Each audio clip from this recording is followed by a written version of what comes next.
ये राम नाम की राजनीति है। हिंदू मुसलमान टोपी वाले नहीं, टीका वाले भी परेशान है। ये देख रहे हैं, देश को बांटा जाता है सिर्फ वोट के लिए और कुर्सी की राजनीति के लिए। खूबसूरत अच्छे दिन आ गए आपके? नहीं ना, जो जुमलेबाज सरकार जो वादा किए वो कुछ नहीं मिला हमको। उन्होंने अपने जवानी भर काम किया।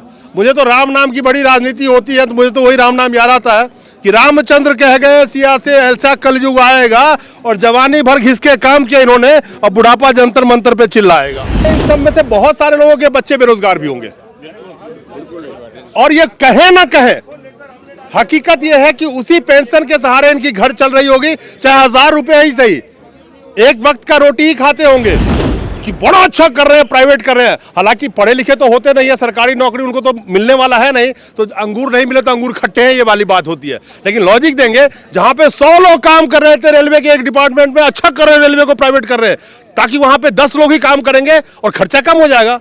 अरे बेवकूफ हो, 2 लाख रुपए का तनख्वाह लेता है तुम्हारा एमएलए, उस एक एमएलए की जगह पे 8 एमएलए रखो, कम से कम 25-25 हजार का एमएलए रखो, क्यों नहीं रख लेते?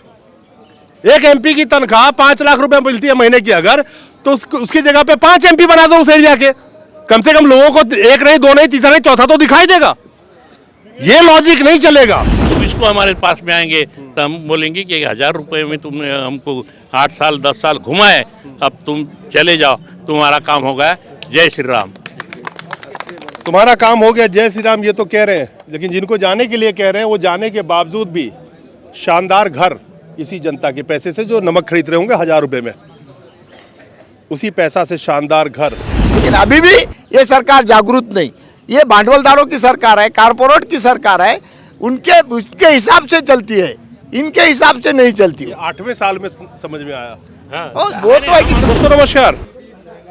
किस अच्छे दिन की कल्पना कर रहे हैं लोग, जब हमारे देश के बुजुर्ग, जिन्होंने जीवन भर नौकरी करी, चाहे वो प्राइवेट करने वाले हों या सरकारी करने वाले हों, हर आदमी, खासकर बुजुर्ग की बात कर रहा हूं, यानी कि 60 साल के से जिनकी एज ज़्यादा हो गई है, किस तरह से परेशान है, किस तरह से आवाज़ लगा रहे हैं।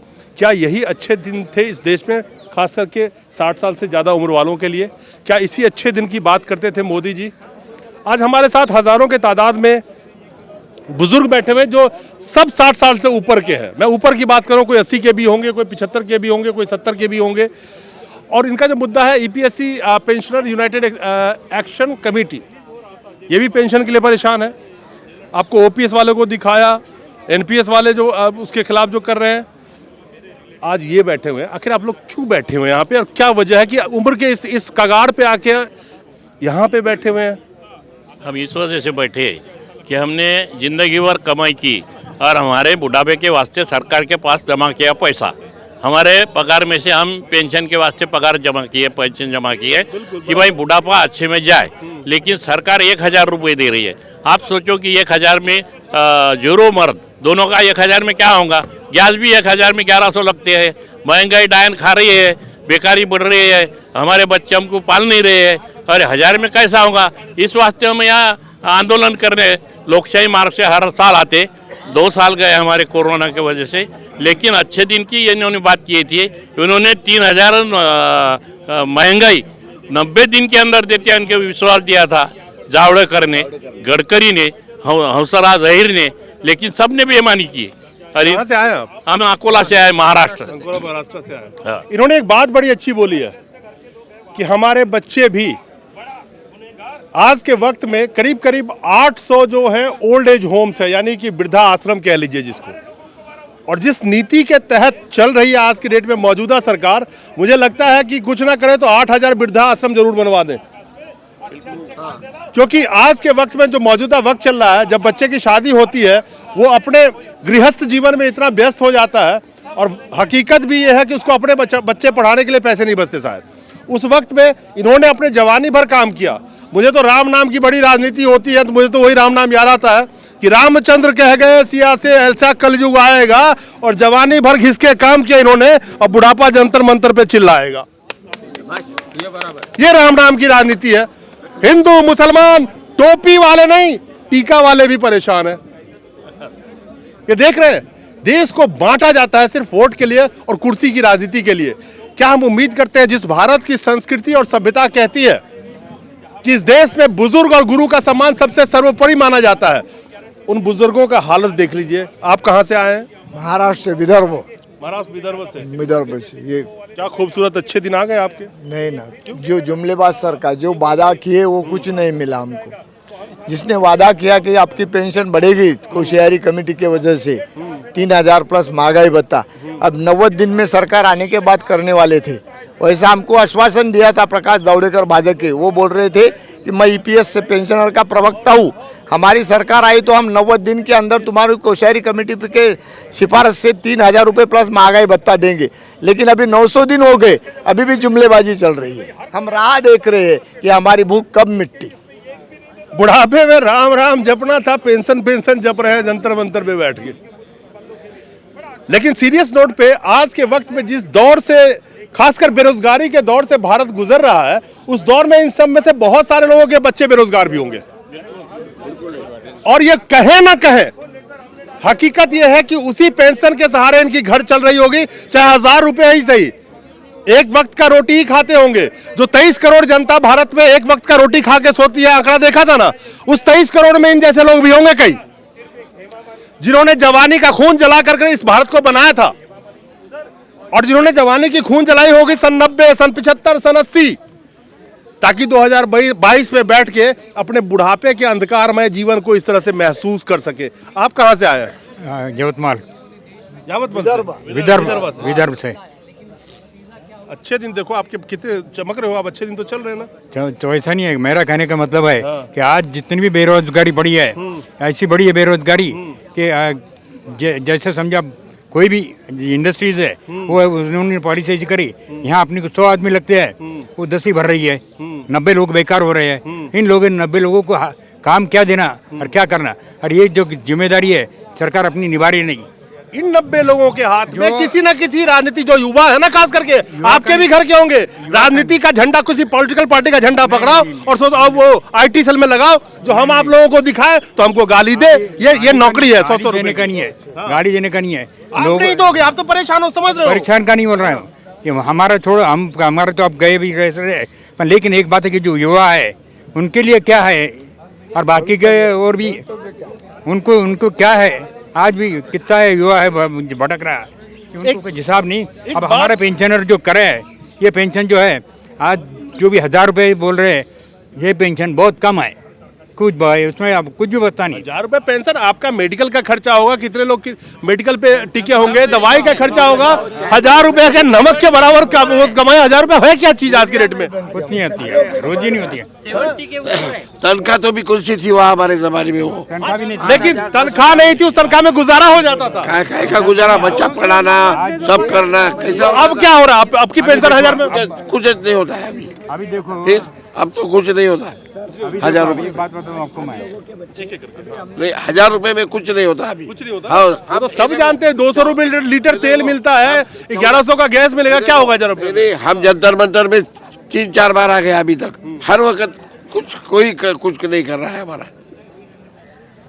बड़े आज के वक्त में देखेंगे तो जो खासकर जो भक्त लोग हैं बड़ा लॉजिक देते हैं कि बड़ा अच्छा कर रहे हैं, प्राइवेट कर रहे हैं। हालांकि पढ़े लिखे तो होते नहीं है, सरकारी नौकरी उनको तो मिलने वाला है नहीं, तो अंगूर नहीं मिले तो अंगूर खट्टे हैं, ये वाली बात होती है। लेकिन लॉजिक देंगे, जहां पे 100 लोग काम कर रहे थे रेलवे के एक डिपार्टमेंट में, अच्छा कर रहे हैं, रेलवे को प्राइवेट कर रहे हैं, ताकि वहां पे 10 लोग ही काम करेंगे और खर्चा कम हो जाएगा। अरे बेवकूफ हो, 2 लाख रुपए का तनख्वाह लेता है तुम्हारा एमएलए, उस एक एमएलए की जगह पे 8 एमएलए रखो, कम से कम 25-25 हजार का एमएलए रखो, क्यों नहीं रख लेते? एक एमपी की तनख्वाह 5 लाख रुपए मिलती है महीने की, अगर तो उसकी जगह पे 5 एमपी बना दो उस एरिया के, कम से कम लोगों को 1 नहीं, 2 नहीं, तीसरा नहीं, चौथा तो दिखाई देगा। ये लॉजिक नहीं चलेगा। लेकिन सरकारी लोग निकम्मे, बेचो, अरे बेचने दो ना, रेलवे तो चढ़ने लायक बचे नहीं, हवाई चप्पल वाले हवाई जहाज में घूम रहे हैं ना, बस में चढ़ने लायक नहीं बचे। ट्रेन का किराया जहाँ का 1,000 रुपए था, वहाँ 3-3 हजार रुपए किराया, और प्रीमियम में 6-6 हजार रुपए किराया। अब करोगे क्या? खैर, तो आखिर क्या लगता है आपको कि होगा कुछ? जरूर होगा 24 के पहले, कि पूरे भारत के लोग जागरूक हो गए। अगर पेंशन नहीं बढ़ाया तो इनका पतन निश्चित है, इनको जाना होगा। हमारा आज तय हो गया कि इनको आगे अभी ग्राम पंचायत आएंगी, नगर पालिका आएगी, पंचायत समिति आएगी, जिला परिषद आएंगी, इनको तो सफाई करेंगे, लेकिन 24 को हमारे पास में आएंगे तो हम बोलेंगे कि 1000 रुपये में तुमने हमको 8 साल 10 साल घुमाए, अब तुम चले जाओ, तुम्हारा काम हो गया, जय श्री राम। तुम्हारा काम हो गया, जय श्री राम, ये तो कह रहे हैं, लेकिन जिनको जाने के लिए कह रहे हैं वो जाने के बावजूद भी शानदार घर इसी जनता के पैसे से, जो नमक खरीद रहे होंगे 1000 रुपये में, उसी पैसा से शानदार घर, लग्जरी लाइफ, 2-4-5 लाख रुपए का पेंशन, फ्री की गाड़ी, फ्री का एयर टिकट, सब कुछ जीवन भर उनको मिलता रहेगा। आपको क्या मिला? देश महासत्ता के कड़गा कर है कि बोलते हैं ना मोदी जी की महासत्ता विश्व गुरु, ये किसने खड़ा किया? जिसने कष्ट किया, एसटी, वीज मंडप, बीएनसी, जिला परिषद, असंगठित, सुकर, इन कामगारों 35-40 साल इसमें रखे, उसने ये निर्माण किया, और जिसने निर्माण किया उसके तरफ भी ध्यान नहीं है। कैसा देश बढ़ेगा महाशक्ति के तरफ? नहीं बढ़ेगा। और सब प्राइवेटाइजेशन हो रहे, अदानी अंबानी तरीके से, और ये जो बड़े भांडवलदार उसको 14-14 लाख 12-12 लाख राइट ऑफ कर रहे कोटी, और कामगारों को सादा 12-14 हजार करोड़ के ये नहीं दे रहे, काश्तकारों को नहीं दे रहे, जिसने 6-6 एक बरस आंदोलन किया, क्या किया उसने? कुछ नहीं। लेकिन अभी भी ये सरकार जागरूक नहीं, ये भांडवलदारों की सरकार है, कारपोरेट की सरकार है, उसके हिसाब से चलती है, इनके हिसाब से नहीं चलती। 8वें साल में समझ में आया। वो तो है कि जुमलेबाज, हम हर साल आते हैं, हमको मालूमात होती है, लोग जागरूक नहीं होते हैं। इस देश का निर्माता वो गरीब मजदूर, हर मजदूर है, 45 करोड़ असंगठित क्षेत्र के मजदूर। इस देश के निर्माता सरकारी आंकड़ों के हिसाब से वही 80 करोड़ लोग जो 5 किलो अनाज पे टिका दिए गए हैं आज के वक्त पे, जिसके पास एक वक्त मुश्किल से खाना खा रहे हैं। इस देश में कुर्सी पाई जाती है उसी 80 करोड़ जनता के बदौलत। ये देश बना है मजदूरों से, किसानों से। आज जिन्होंने जवानी बेच करके, मैं कह सकता हूँ, उस वक्त में 2000-4000 रुपये में जवानी ही तो बेच रहे थे अपने परिवार चलाने के लिए उस वक्त भी, और जो चंद पैसे पेंशन के रूप में जोड़ रहे थे, उस पेंशन के लिए आज मोहताज हो गए हैं। क्या इसी अच्छे दिन की कल्पना आप भी कर रहे हैं? चिंता मत कीजिए, इसी जंतर मंतर पे आप भी नजर आएंगे और आपके बच्चे भी नजर आएंगे किसी दिन, जब आप चिल्ला रहे होंगे।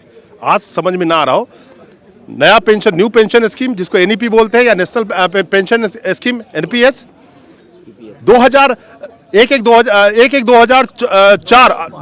अटल बिहारी की सरकार 2003 में लागू की थी। उसके बाद जब नौकरी लोगों ने ज्वाइन किया तो आराम से मजे में नौकरी करते चले जा रहे थे, अरे क्या होगा, जब होगा देखेंगे।